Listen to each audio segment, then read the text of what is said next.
Assalamualaikum warahmatullahi wabarakatuh. Saya Gafrila Raza, kelas 11 F9, akan menjelaskan materi mengenai jenis-jenis dan manfaat lingkungan hidup.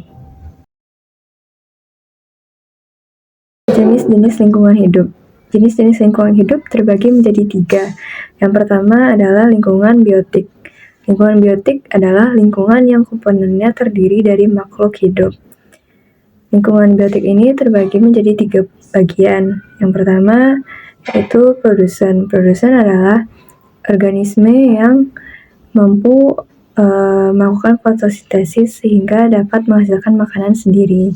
Contohnya adalah tumbuhan hijau, alga, dan lumut. Kedua, konsumen. Konsumen adalah organisme yang tidak dapat menghasilkan makanannya sendiri sehingga ia bergantung kepada organisme lain untuk memenuhi kebutuhannya.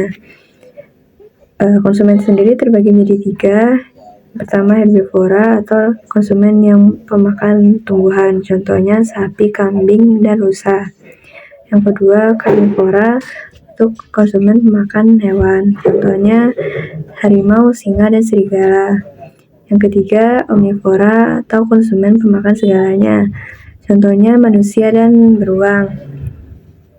Yang ketiga, ada dekomposer. Dekomposer adalah organisme yang mendapatkan energi atau mendapatkan makanan dari menguraikan organisme yang telah mati. Contoh dekomposer adalah bakteri, cacing tanah, dan jamur. Selanjutnya, lingkungan abiotik. Lingkungan abiotik adalah lingkungan yang terdiri dari makhluk tak hidup tetapi memberikan manfaat bagi makhluk hidup di lingkungannya. Adapun komponennya yaitu air, tanah, udara, cahaya matahari, kelembapan, suhu, dan iklim. Yang ketiga, lingkungan sosial budaya. Lingkungan sosial budaya adalah interaksi antara manusia dengan lingkungan alam di sekitarnya. Lingkungan ini mencakup nilai, norma, kebiasaan, dan praktik.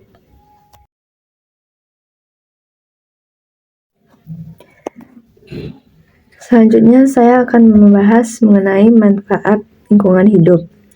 Manfaat yang pertama adalah sebagai tempat untuk hidup. Lingkungan hidup memberikan tempat bagi manusia untuk menjalankan aktivitas sosial, ekonomi, maupun budaya.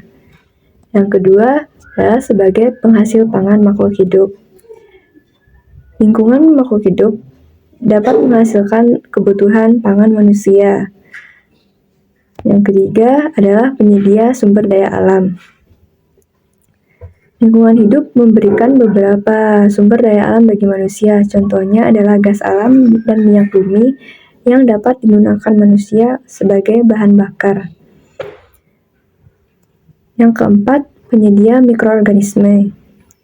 Mikroorganisme di makhluk hidup digunakan untuk menguraikan bahan organik di lingkungan.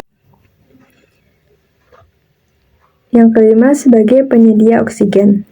Setiap makhluk hidup membutuhkan oksigen untuk keberlangsungan hidupnya, dan lingkungan memberikan hal itu kepada manusia secara gratis melalui hutan dan tanaman yang berperan penting atau menjadi produsen utama dalam penghasil oksigen. Yang keenam, lingkungan sebagai penyedia tanah. Lingkungan alam memberikan tanah sebagai media untuk hidup dan tumbuh kembang.